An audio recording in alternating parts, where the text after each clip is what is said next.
నిన్న జైలు దగ్గరికి వెళ్ళి ఇట్ట ఇట్ట పాడతాడు. ఆయన మాజీ మంత్రి అండి. ఏం మాట్లాడుతున్నారండి? ఏ సైకిల్? నిన్న జైలు దగ్గరికి వెళ్ళి ఇట్ట ఇట్ట పాడతాడు. ఆయన మాజీ మంత్రి అండి. ఏం మాట్లాడుతున్నారండి? ఏ సైకిల్? మంత్రి గారు నారా లోకేష్ గారిని హోం మంత్రి గారు ఇరకాటంలో పడేస్తారేమో అని అనిపించదు నాకు.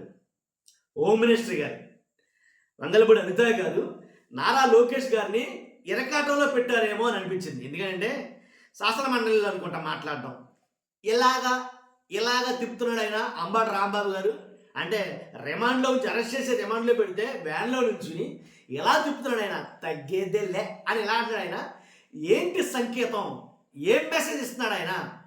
ఇప్పుడు ఎవరికైతే బయటికి ఏం మెసేజ్ పంపుతున్నాడు ఆయన, ఏం నేర్చుకుంటారో ఇలాంటి వాటి వల్ల ఎంత చెడ్డ పేరది ఒక మంత్రి అయి ఉండి ఎంత దారుణంగా అలాంటి సంఖ్యలు చేయడం ఎంతవరకు కరెక్టు, ఎలా అంటాం ఏంటి అని హోంమంత్రి గారు విరుచుకుపడిపోయారని చెప్పాలి ఒక మాటలో నిజంగా. కాబట్టి మనం మారుగా కాదు ఏంటి అంబటి రాంబాబు గారిని రిమాండ్కి తరలించేటప్పుడు ఆయన ఇలా అన్నాడు ఆయన వాస్తవంగా. నేను అది వీడియో పెడతాను మీకు చూస్తారా. ఫస్ట్ అయితే ఆయన ఎలా అన్న వీడియో చూడమని చెప్తాను ఒక్క నిమిషం. కాకపోతే ఏంటంటే నేను చెప్పేది అలా అన్నందుకు హోమ్ మినిస్టర్ గారు చాలా కోప్పడ్డారు. నన్ను అడిగితే కనుక మనం సభ్య సమాజానికి ఏం మెసేజ్ ఇస్తున్నాం? మంత్రి గారు అయ్యండి మీరు ఇచ్చే మెసేజ్ ఏంటి సభ్య సమాజానికి అని అయితే కనుక అవి మాట్లాడటం జరిగింది. వెంటనే ఉంటారుగా వైఎస్ఆర్సీపీ సోషల్ మీడియా వాళ్ళు వెంటనే ఎతికేశారు. ఎతికితే చాలాసార్లు నారా లోకేష్ గారు తగ్గేదేలే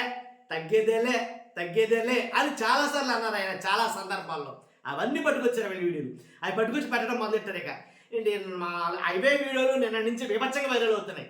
నన్ను అడిగితే పాపం ఆయన తగ్గేదేలే అని నారా లోకేష్ గారు అన్న మాట చాలామంది మర్చిపోయిన వాటిని మళ్ళా గుర్తు చేశారేమో హోమ్ మినిస్టర్ గారు.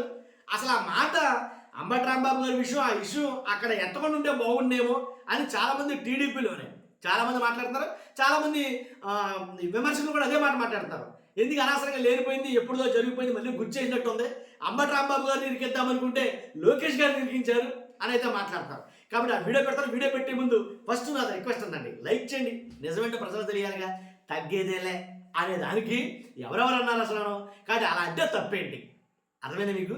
ఇంకోటి ఏంటంటే అలాగా అంటే ఏ సభ్య సమాజానికి ఏం మెసేజ్ ఇస్తామనంటే కనుక ఇక నేను ఆ వీడియో పెట్టడానికి సినిమా పాటలు ఉన్నాయి, అందువల్ల కాపీరైట్స్ వస్తాయని నేను పెట్టలా.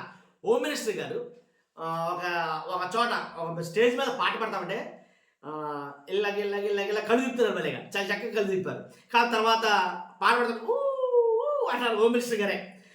దాన్ని కూడా ఆ వీడియోలు కూడా వైరల్ అవుతున్నాయి. ఏమైనా వైరల్ చేస్తున్నారంటే వైఎస్ఆర్సీపీ వాళ్ళు మీరు ఏం మెసేజ్ ఇస్తున్నారు సభ్య సమాజానికి హోమ్ మినిస్టర్ గారు అయ్యుండి అని మాట్లాడతారు. అవి అవసరమైతే నేను అది వాల్యూ మ్యూట్లో పెట్టైనా నేను అది ప్లే చేస్తాను. మళ్ళీ పాట మీకు వినిపించదు, మీకు అర్థం కాదు. కాబట్టి ఒకసారి నేను అది వీడియో పెడతాను. చూసిన తర్వాత మీ అభిప్రాయాన్ని కామెంట్ రూపంలో తెలియజేయండి. నన్ను అడిగితే కనుక లోకేష్ గారిని ఇరకాటంలోనే పడేశారని చెప్తాను నేనైతే. చూస్తున్న మీరైతే మీ అభిప్రాయం తెలియజేయండి. Thank you very much. నిన్న జైలు దగ్గరికి వెళ్ళి ఇట్ట ఇట్ట పాడతాడు. ఆయన మాజీ మంత్రి అండి. నిన్న జైలు దగ్గరికి వెళ్ళి ఇట్ట ఇట్ట పాడతాడు. ఆయన మాజీ మంత్రి అండి. ఏం మాట్లాడుతున్నారండి? ఏ సైకిల్ చేస్తున్నారండి? ఆ డైలాగ్ ఏంటి? తగ్గేదే లేదు అన్న రూల్స్ పెడతారు, ఆయన ఫాలో అవ్వరు, కానీ మనం ఫాలో అవ్వాలి. ఇట్ట ఇట్ట పాడతాడు. ఆయన మాజీ మంత్రి అండి. ఈ లోకేష్ తగ్గేదే లేదు. ఇట్ట ఇట్ట పాడతాడు. ఆయన మాజీ మంత్రి అండి. ఈ లోకేష్ తగ్గేదే లేదు. నిన్న జైలు దగ్గరికి